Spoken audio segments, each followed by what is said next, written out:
Assalamualaikum warahmatullahi wabarakatuh. Perkenalkan, nama saya Musyafa Fadhoni, mahasiswa semester 5 Prodi Pendidikan Agama Islam, Sekolah Tinggi Tarbiyah Al-Fatah, Siman Sekarang, Lamongan.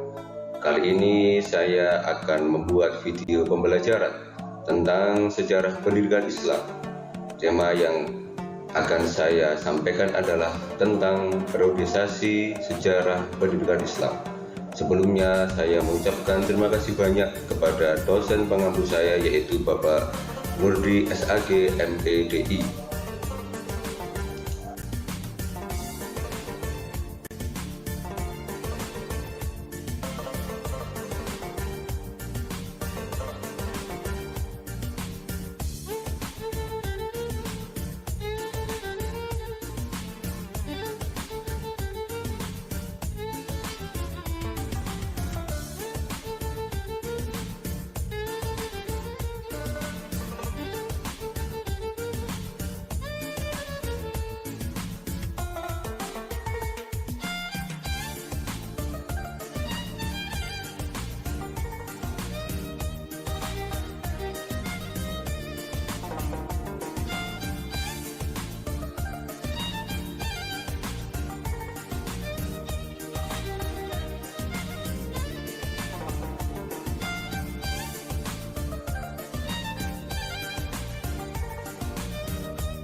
Baik, teman-teman, langsung saja saya akan menjelaskan terlebih dahulu tentang latar belakang pendidikan.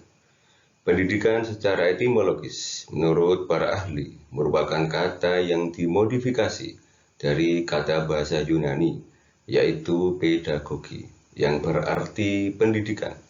Sementara, menurut tinjauan terminologis, pendidikan oleh pakar sering didefinisikan sebagai usaha manusia untuk menumbuhkan dan mengembangkan potensi-potensi pembawaan baik jasmani maupun rohani sesuai dengan nilai-nilai yang ada di dalam masyarakat dan kebudayaan.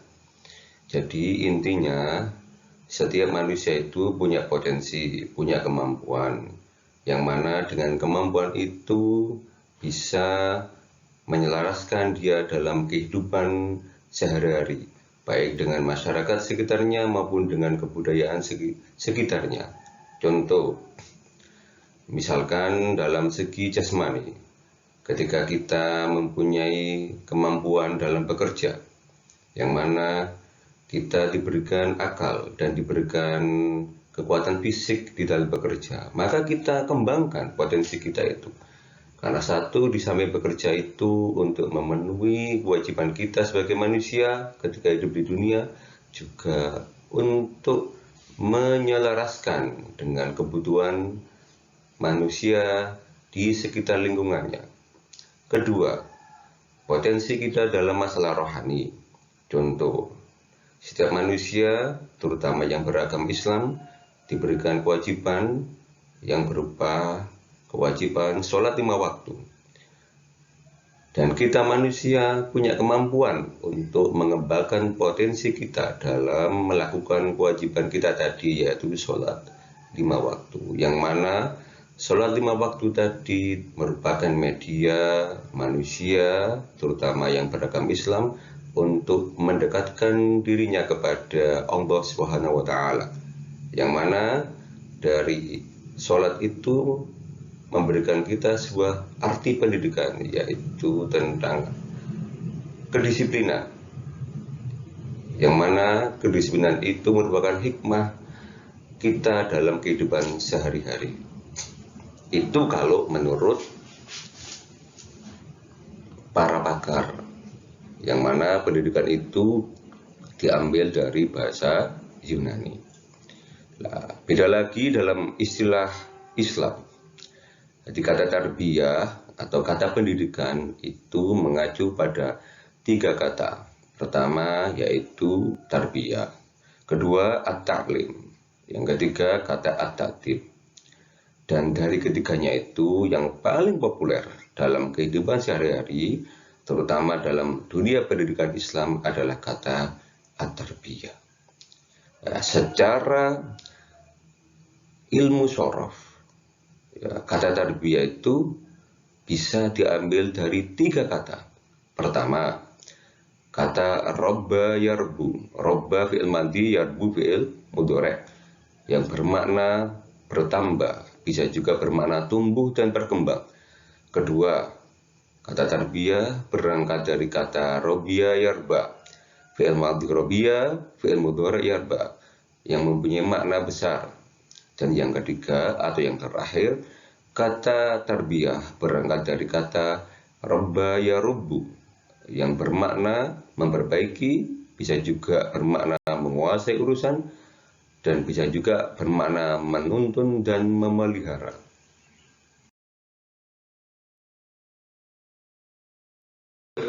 Pendidikan dalam konteks Islam, banyak kalangan pakar memberikan definisi seperti apa yang pernah disampaikan atau yang pernah dikemukakan oleh Syekh Muhammad An-Naqib Al-Attas.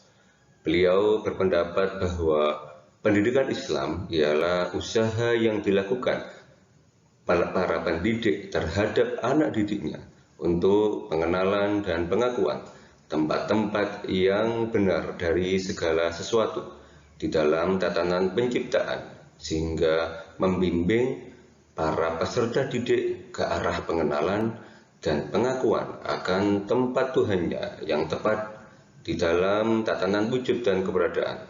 Contoh, ketika kita mengarahkan pada anak didik kita, seperti murid kita, atau kepada anak kita, atau kepada saudara kita arahkan mereka kepada pengenalan tentang penciptaan. Misalkan, kita mengajak mereka untuk merenungi penciptaan laut, bahwa laut ini wujud di dunia pasti ada yang menciptakan, sehingga mengajak anak didik kita atau saudara kita atau anak kita sendiri untuk menghayati bahwa penciptaan laut ini dari Tuhan kita, yaitu Allah Subhanahu wa Ta'ala. Itu dalam pandangan Islam.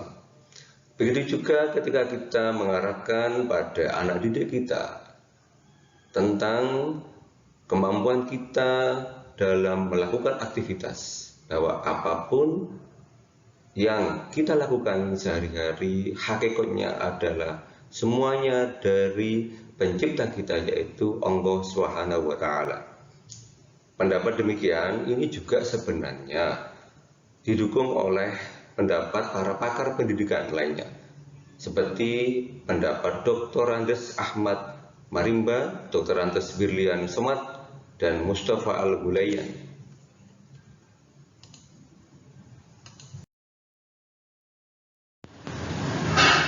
Di pembahasan ini kita membahas tentang periodisasi sejarah peradaban Islam. Pada periodisasi Islam dibagi menjadi 3 menurut Dr. Harun Nasution. Pertama yaitu periode klasik yang terjadi di tahun 650 Masehi sampai tahun 1250 Masehi. Dan masa ini terjadi masa-masa puncak kejayaan Islam. Di masa ini pula dibagi menjadi 2 fase. Pertama, fase ekspansi, yaitu fase kemajuan yang terjadi antara tahun 650 Masehi sampai 1000 Masehi.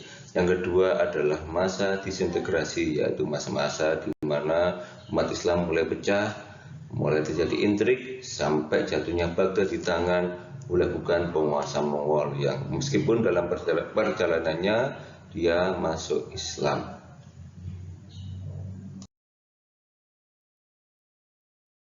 Yang kedua adalah periode pertengahan. Periode ini terjadi antara tahun 1250 sampai tahun 1800 Masehi. Menurut Dr. Harun Nasution juga dibagi menjadi 2 fase. Pertama, fase kemunduran terjadi antara tahun 1250 Masehi sampai 1500 Masehi. Di fase ini terjadi disintegrasi, yaitu perbedaan atau konflik antara umat Sunni dan umat Syiah, dan juga antara bangsa Arab dan bangsa Persia. Bangsa Arab terdiri dari Arabia, Irak, Suriah, Palestina, dan Afrika Utara. Sedangkan di Persia terdiri dari bangsa Balkan, Asia Kecil, Persia Tengah, Asia Tengah, dan Iran sebagai pusat. Dalam masalah ini umat Persia terutama kebudayaannya sangat menonjol karena mereka di samping menggabungkan antara kebudayaan asli mereka juga mengadopsi kebudayaan dari bangsa-bangsa lain. Lanjut ke fase 3 kerajaan besar. Fase 3 kerajaan besar ini terdiri dari 1 kerajaan Turki Utsmani yang sekarang di negara Turki atau ibu kotanya Ankara. Kedua adalah kerajaan Safawi yang bermadzhab Syiah. Yang ketiga adalah kerajaan Mughal di India yang pada akhirnya dalam perjalanannya mengirimkan delegasi yang menyebarkan Islam di negara Indonesia, khususnya di Jawa. Demikian menurut pendapat Dr. Harun Nasution.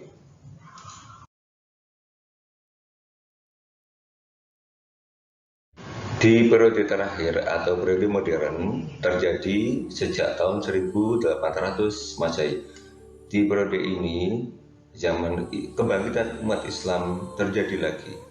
Jatuhnya Mesir ke tangan Barat menyadarkan para pemuka agama dan para raja mengetahui kelemahan mereka. Ya akhirnya mereka berpikir untuk bagaimana menumbuhkan motivasi di hati para pemuda, bagaimana supaya Islam itu bisa bangkit kembali. Demikian video pembelajaran dari saya. Semoga bermanfaat bagi kita semua, dan andai kata ada yang salah, baik itu data sejarah maupun analisa, saya mohon maaf yang sebesar-besarnya. Assalamualaikum warahmatullahi wabarakatuh.